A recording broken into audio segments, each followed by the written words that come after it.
boring. If you've watched any romance anime recently, you've probably already noticed that we are living in the golden age of vanilla content. It's all fluffy, it's sweet, it's comforting, and it's honestly pissing me off. It's lacking a certain edge. Because if we were to rewind back to the early 2010s, the romance genre felt like we were getting something new every season. We had body-swapping emotional trauma, gothic mystery romance, and shows with endings that leave a massive hole in your chest. But out of all the anime that were released during that era, there was one anime that stopped me dead in my tracks. One that asks, at what point does love become a curse? Because most shows these days just focus on the positive sides of love, like showing them the world, experiencing new things, or simply learning what love is for the first time. This show is a mix of all those themes, but it takes it to a whole different level, telling us a tragic tale of love, death, and zombies. Wait, what? 眠れない夜に聞いた物語が絵空ごとだとしたら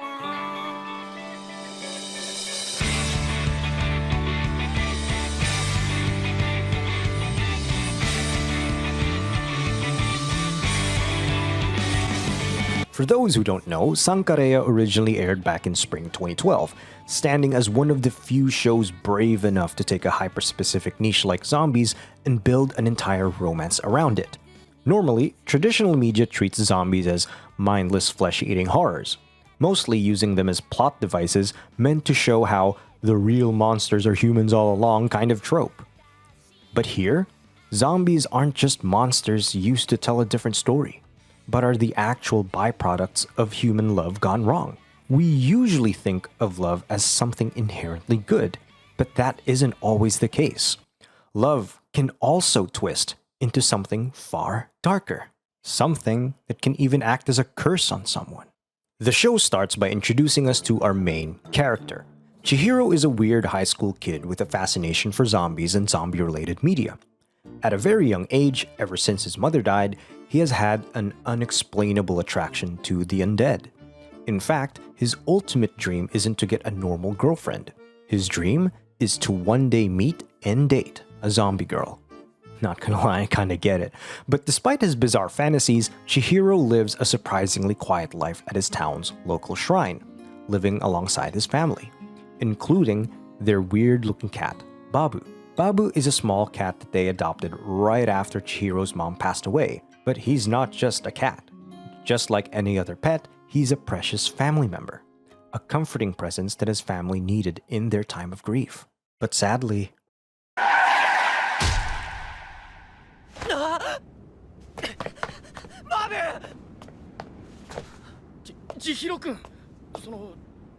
life rarely gives you time to prepare. It just throws itself at you. Unable to process the grief of another sudden loss, something in Chihiro snapped. He digs up Babu's grave, puts him in an ice cooler, then rides off to an old abandoned building in the hopes of resurrecting him with an obscure zombie recipe he found. Nobody in their right mind would even ever consider this. Even he is fully aware of how messed up this is. But that said, without doing what he did, he never would have crossed paths with the one person who will soon change his life forever.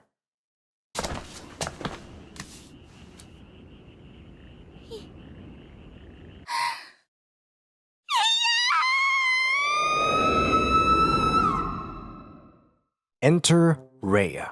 Rhea is a gentle high school girl attending the elite all-girls academy owned and operated by her family.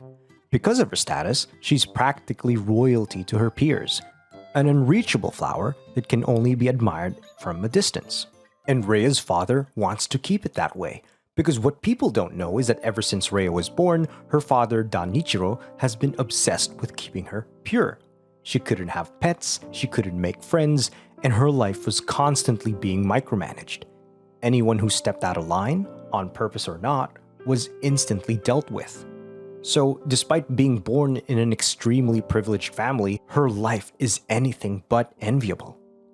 And that's not even the worst part, because every year on her birthday, her own father has been taking pictures of Rhea's naked body to commemorate her growth. I don't even want to picture that, yet the anime really drives it home how fucked up this guy's in the head. Where does he rank among the worst dads in anime? I don't see his fucking name. Sick of her miserable lifestyle, the only thing Rhea could do without hurting those around her was sneak out under the cover of the night to scream into an old, abandoned well. And there, she finally meets our main protagonist, where they make a pact to turn her into a zombie. Looking back, this moment really sets up the dark core of the entire show. We have Babu being resurrected against his will, and Rhea driven so far into a corner that she offers to become a zombie just to escape her life. Now, these two situations might look completely different on the surface, but they are both cursed by the exact same thing: the toxic inability to let go. On one side, you have Chihiro forcing his will onto Babu, and on the other, you have Rhea being smothered by Danichiro's controlling obsession, his desire to monopolize her. And I know what you're thinking. Well, actually, Chihiro's totally different. Reviving Babu gives the cat a second chance, and helping Rhea gives her an out. How is that a bad thing? Well, look, I agree that he doesn't mean any ill will or he wants to keep anyone captive.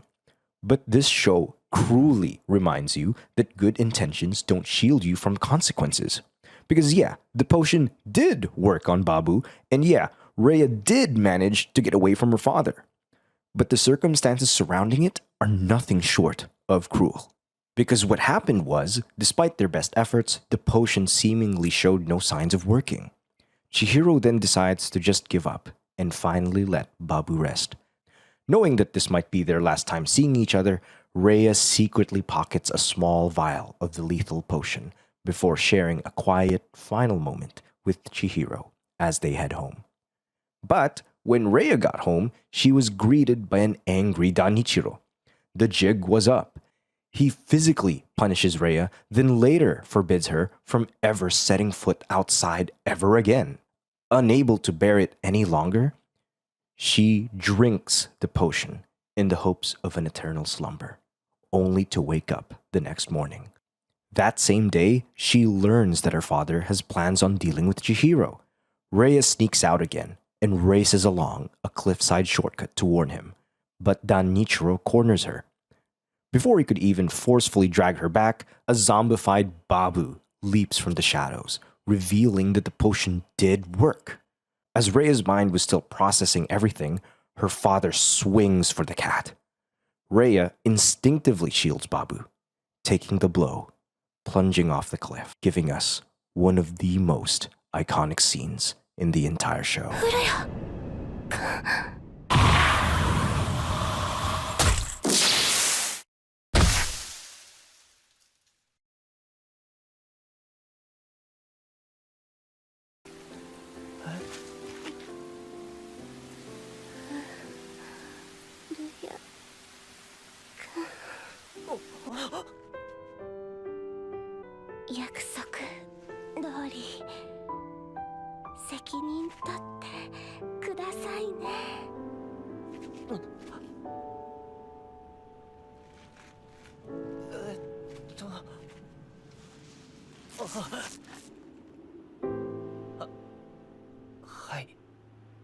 Now, this sounds like good news, right? Babu is back from the dead, and Rhea finally escapes from her controlling father. But just in case you guys forgot, they are both corpses. Their bodies are actively decomposing, a direct consequence of Chihiro's actions.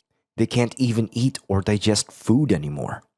At first glance, both Babu and Rhea seem physically fine. Babu is out hanging around with the neighborhood cats, while Rhea is now living in with Chihiro as they try out new things. But what's happening underneath is that Rhea is slowly losing her mind as she struggles to keep her mind intact. She even frequently blacks out as her zombie instincts confuses love with hunger, putting everyone around her in danger.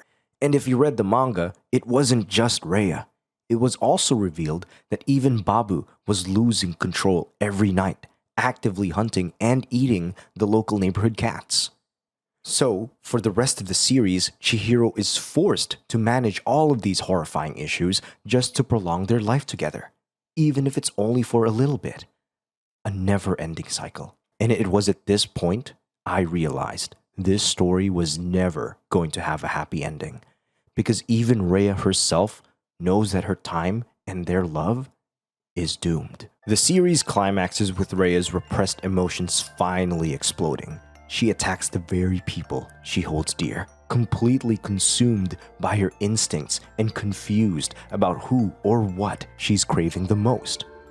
Chihiro manages to corner her, desperately trying to snap her back to reality. But she doesn't even recognize him.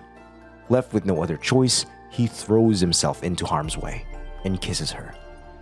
Everything fades. Memories start flooding in, sharing a moment together.